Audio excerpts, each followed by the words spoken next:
Bismillah ar-Rahman ar-Rahim. Praise be to Allah, the Lord of the worlds, and blessings on my grandfather, the chief of divine prophets. O Yazid, do you believe that you have succeeded in closing the sky and the earth for us, and that we have become your captives just because we have been brought before you in a row, and that you have secured control over us? Do you believe that we have been afflicted with insult and dishonor by Allah, and that you have been given victory and honor and respect by Him? You have become boastful of this apparent victory that you have secured, and you have started feeling jubilant and proud over this prestige and honor. You think that you have achieved worldly good, that your affairs have become stabilized and our rule has fallen into your hands. Wait for a while.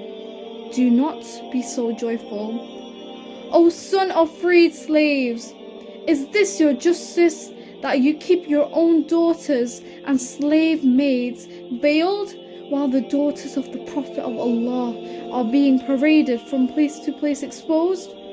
You have dishonored us by unveiling our faces. Your men take us from town to town, where all sorts of people, whether they be residents of the hills or of riversides, they have been looking at us.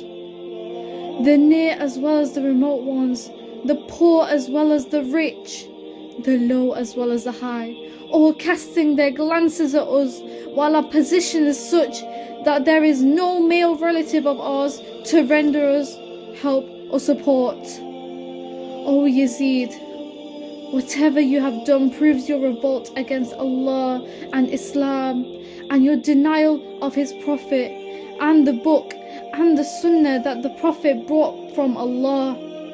Your deeds should not cause amazement, because one whose ancestors chewed the liver of the martyrs, whose flesh grew up on the virtuous people, who fought against the chief of divine prophets, who mobilized parties for fighting against him and drew swords against him, should conspicuously excel all Arabs in unbelief, sinfulness, excessness, and enmity against Allah and His Prophet.